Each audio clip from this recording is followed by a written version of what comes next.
Manx Radio's Update with Dave Moore.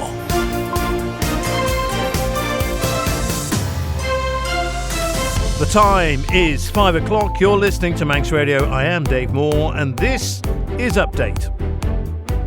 Welcome to the programme. Half an hour of the latest news in the Isle of Man, plus Manx sport, business and travel updates, along with the newsmakers in person coming up.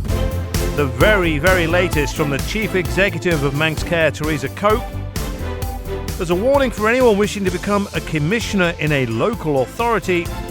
And former Deputy Prime Minister John Prescott, on the day of his funeral, is remembered for his help in raising the Solway Harvester. That's all coming up in the next half hour.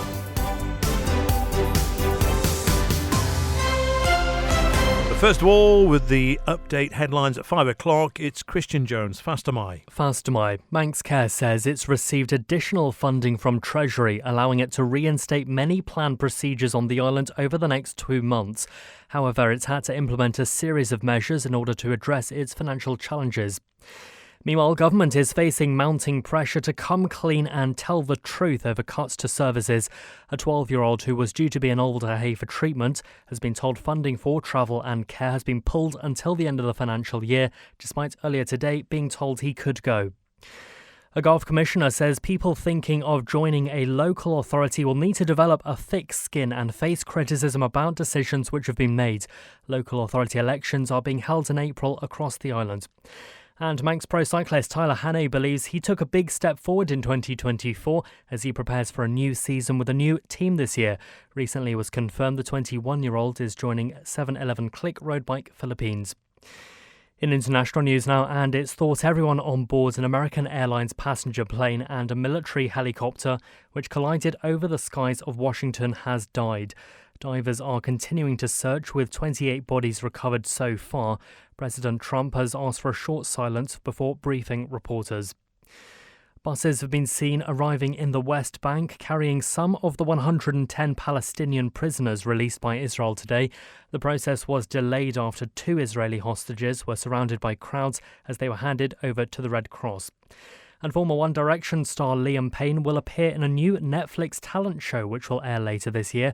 Building the band was one of the last projects the singer worked on before his death in Argentina last October. Those are the update news headlines. Next at 6. Turning now to the weather, gradually turning cloudy this evening, with rain then arriving around 10 o'clock as the south or southwest winds increase fresh to strong. However, later in the night, the rain will clear away as winds turn to the west or northwest. Tomorrow will be a dry day. Sunny intervals, blustery northwest winds slowly easing, highest temperature 7 Celsius. And mainly dry but rather cloudy on Saturday, but strong southerly winds. Then the winds will ease on Sunday, but outbreaks of rain are likely at first. Manx Glass and Glazing can supply and install single, double and triple glazing. Call 674 573 or visit the showroom on the Snugborough Trading Estate. Firestone Rubber Roof Shop for one-piece flat roofing systems. No joins, no leaks. We also line commercial box gutters in one piece up to 60 metres with a 20-year written warranty against leakage. Call Rubber Roof Shop on 49667. A great night's sleep got even better with Zed's Bedding Store. From quality Beldorm bed linen and mattress protectors, fleece and woven throws to luxury duvets from the fine bedding company. Zed's Bedding Ramsey, next to Isle of Man Bank. For a wide range of wood-burning stoves and a complete installation service, visit The Snug in Ramsey. And we don't stop there. Kiln-dried firewood and full aftercare service, including chimney sweeps and maintenance. Call The Snug in Ramsey. Many people are struggling. You can help by volunteering or making a donation to Isle of Man Food Bank, whether it be food or essential items or financial support. Please call 646 999, brought to you by Descon Office Interiors. You're listening to the Isle of Man's quintessential daily news and current affairs roundup. Update on Manx Radio. Manx Care says it's received additional funding from Treasury, allowing it to reinstate many planned procedures on Ireland over the next 2 months. The board says, despite previous measures aimed at reducing spending, its costs continue to rise, and it now faces an overspend of £15 million for the current financial year. The healthcare provider says the funding agreed by Treasury means these planned actions can now be reduced, but some efficiencies will still be needed during February and March. We asked Chief Executive Teresa Cope to explain the latest position. So we agreed a set of measures in January and have subsequently undertaken the planning for implementation of those measures, which would take effect from the 1st of February. There has been discussions in parallel with the Department of Health and Social Care, just in terms of making sure they understand the measures that we're taking and are supportive of those measures. And as a result of the discussions over the last couple of days particularly, a decision was made this morning by Treasury to support us spending in order to not have to do all of the measures that we outlined, which were originally planned and part of what the Manx Care Board agreed. So in terms of what is still happening, we still want to make sure that our off-island providers are only treating those patients that require urgent cancer and time-critical procedures. And we are asking those clinicians to clinically validate. If people do need their surgery, and that is supported by clinicians, then they will continue. But we have given a what I would call a clear and firm request to those providers. The tertiary budget that we have, we spend around £32 million with those providers, and it is really important that we are able to take the appropriate steps to make sure that expenditure is controlled. Now, we do know that there has been some confusion, so we are working really closely with those tertiary providers to make sure the wrong patients are not getting cancelled, and we are doing that appropriately. And that is still going ahead. In terms of the actions that we were going to take on island, we were going to also reduce routine surgery here on the island for those 2 months, and was also going to reduce some outpatient activity to allow our clinicians to do other work. Now, in light of the decision by Treasury today, we will be in a position to reinstate some of that work. Chief Executive of Manx Care, Teresa Cope. Now, following on from that, we want to bring you an update to a story we've been covering throughout today on Manx Radio. The father of a 12-year-old boy who's awaiting hospital treatment in Alder Hey says he's back to square one after a referral to the UK hospital was revoked. News editor Tessa Hawley joins me in the studio now. Tessa, what can you tell us? So, as you're aware, today the agenda has well and truly been dominated by cuts being made in the health service. And just to put this in context for our listeners, last night Ramsey MHK Laurie Hooper leaked an embargoed media release which outlined the cuts that Manx Care was planning to make, and that followed lots of public concern that operations and hospital procedures in the UK were being cancelled because effectively Manx Care didn't have the money to pay for them. Now, David O'Brien was one of our listeners who got in touch to tell us about his son Reuben. He injured his leg 2 weeks ago and was told the best course of action was to have specialist treatment at Alder Hey. Otherwise, the future growth of his leg could be badly affected. Now, David and his son were seen at the fracture clinic at Nobles Hospital today. So let's hear what he had to say this morning. So we came back to the island and we were told to arrange travel through Manx Care, which was going okay up until Monday, when we were told that a doctor has refused to pay for our travel off island to Alder Hey, despite the request of the specialist. So a bit of back and forth. We couldn't get a kind of reason out of why they wouldn't pay for travel. For my son, who's 12, we're happy to meet the costs to get to Alder Hey. We let them know that. And then we were told that Manx Care have refused to meet the medical bills of my son at Alder Hey to see a specialist. So he's still under the care of Alder Hey. The specialist wants to see him today. Manx Care have refused to pay my 12-year-old son's medical bill, which is absolutely, I just couldn't understand it at all. There was a big reaction online after that interview was broadcast. So what happened next, Tess? Well, it was a moment of elation, albeit temporarily, for David and his son. He updated our reporter Lewis Foster for a second time today, and we can hear that now. Great news. The consultant that we've seen has agreed that we should be in Alder Hey. We should have been in Alder Hey this morning to make the appointment as agreed and as they wanted us to. So yeah, we've been referred back to Alder Hey. Ruben's still in a kind of back slab cast, so we're still in the same position without any treatment. But great news, great result that we are going to be going to Alder Hey, and he'll be staying within the medical research scheme, and yeah, hopefully getting the care that he needs. All thanks to yourself. As you mentioned, you were told you should have been in Alder Hey today.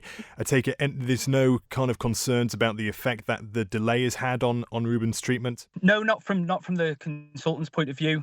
I think it's around 12 to 15 days. So, hopefully we'll either be there tomorrow or early next week. And hopefully it'll all be resolved and we can move forward. I'm just, like I said this morning, I'm Manx born and bred, and I'm ashamed that the healthcare on the island, it's come to this. It's clear that something's not right. And I think we've all been heading in this direction, and we've all been well aware of it for a number of months or a number of years. And, something has to change. It's not good enough, especially not for our children and any other people out there who are in a similar situation, because there's people in a worse situation than Ruben and his broken leg. We've seen the reaction online so far of a number of people saying they too have been affected.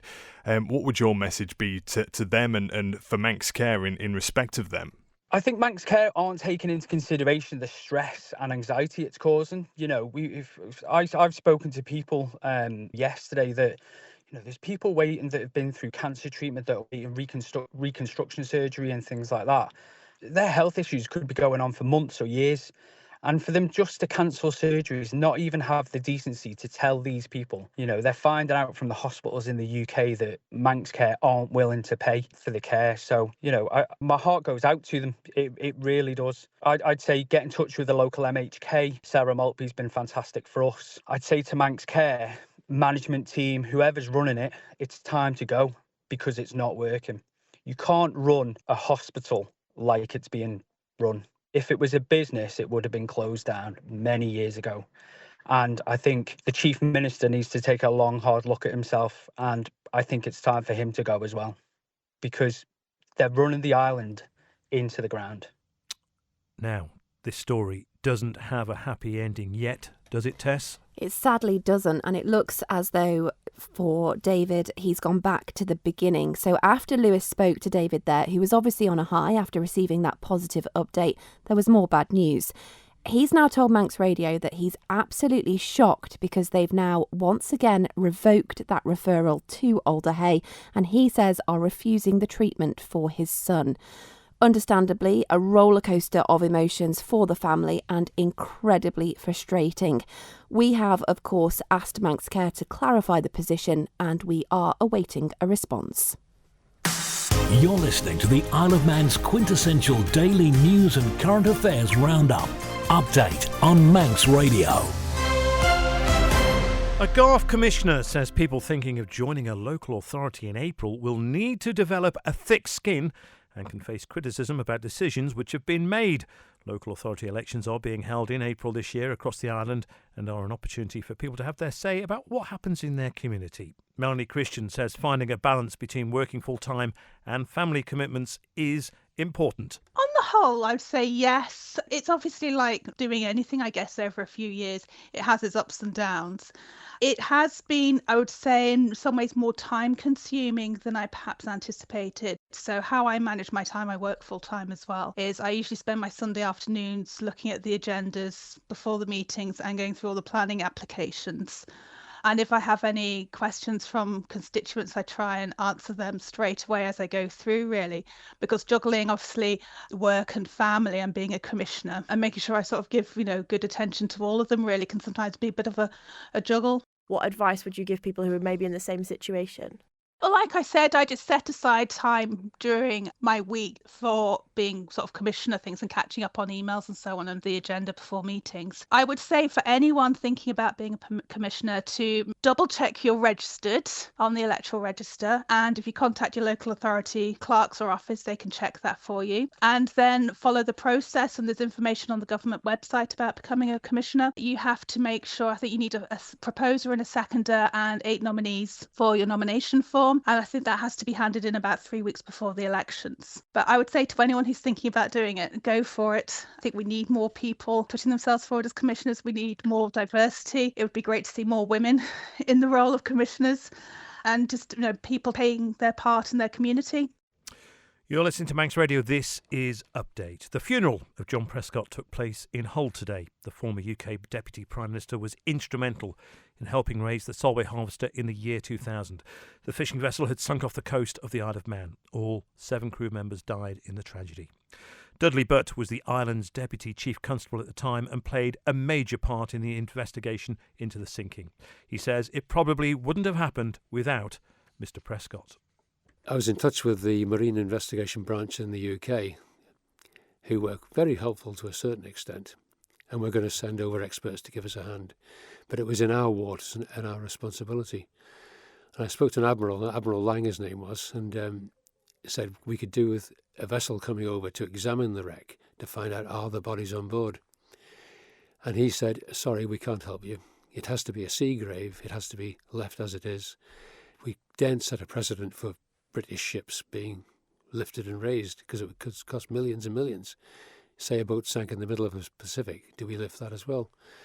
And I said, well, we're going to lift it as far as we can. We're Isle of Man government, have our own government, we need your help. And he said, no, we can't do it. Listen, Admiral Lang, we're going to do it. The Chief Minister's agreed to do it. We're going to pay for it. We need your help. He again said, sorry. I said, please, can you find out, can it be done? He rang me back later and said, the Deputy Prime Minister in the UK was John Prescott, and he was also the Minister of Transport. And he said, I've spoken to John Prescott, and he's inclined to help, but he wants to speak to your Chief Minister. So I had to fix up, Donald Gelling was at some function down south somewhere, I had to fix up a phone call between John Prescott and Donald Gelling. And John Prescott had been a seaman in the seamen's unions. He'd been involved to some extent in a vessel called the Derbyshire, which sank somewhere in the Pacific, and he was annoyed at the fact that those bodies hadn't been recovered. And John Prescott, again, I'm going to say in hindsight, a good man. Donald got Prescott to intervene, and John Prescott sent a vessel, which was then in Aberdeen. We knew where it was. We knew the vehicle we needed. It was called the Mansell 18. He agreed it could come to the Isle of Man, and the Mansell 18 set sail that night to come here. It took nearly 3 days to get here. So thanks to John Prescott's intervention, it was all go. Manx Radio Travel, driven by Quayside Tyres and Service Centre. Well, the picture down at the airport is very good. Everything on time in terms of departures and also everything on time in terms of arrivals. And at sea, the Manxman is due in any moment now, in the next 10 minutes into Douglas. And then we'll depart Douglas for Heysham at 7:15 this evening. Ask how you can spread the cost interest-free at Quayside.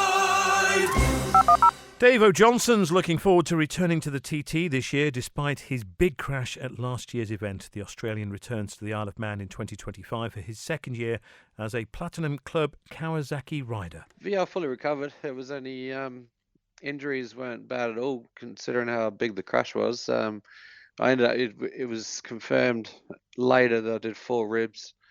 My collarbone was the standout one, and just a hole in my knee, which is still causing me a bit of grief.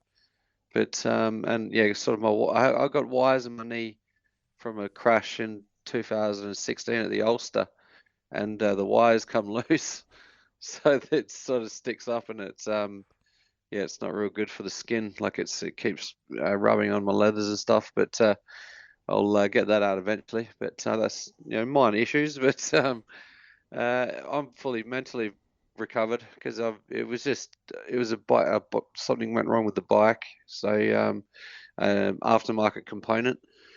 I won't go into it too much, but no fault of my teams or myself. So it was just it was obviously a big one. But once I found out that it wasn't my fault or the team's, it was pretty easily to overcome mentally.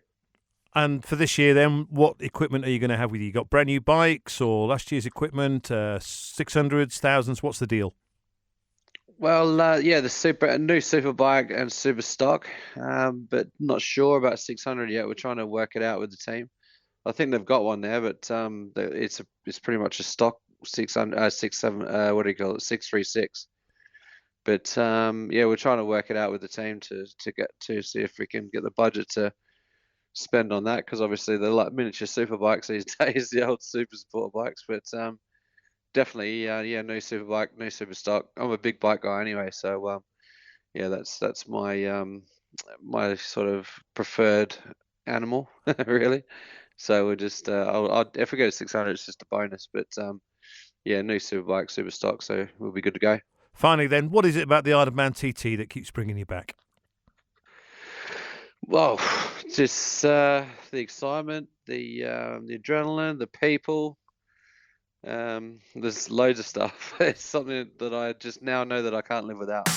You're listening to the Isle of Man's quintessential daily news and current affairs roundup. Update on Manx Radio. The Infrastructure Minister says Castletown Commissioners will have to show it's supporting businesses and the community with the Market Square scheme.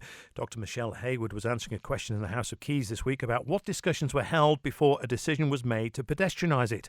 She says the outcome of the initiative lies with the local authority. The department has liaised with Castletown Commissioners during the development of the Castletown Square pedestrianisation traffic regulation order. Dialogue by phone and email took place between the department and Castletown Commissioners at project inception and continued during its development.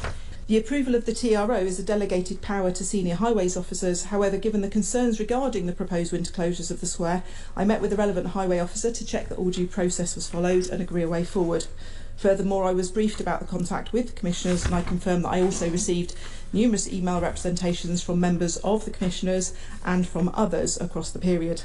The department has considered the responses received during the consultation period, along with the issues raised at the public meeting which took place on the 28th of November 2024 in Morton Hall in Castletown. I've also received a 150 signature petition supporting the permanent closure of the square. The decision to ask for the pedestrianisation of Castletown Square lies with Castletown Commissioners.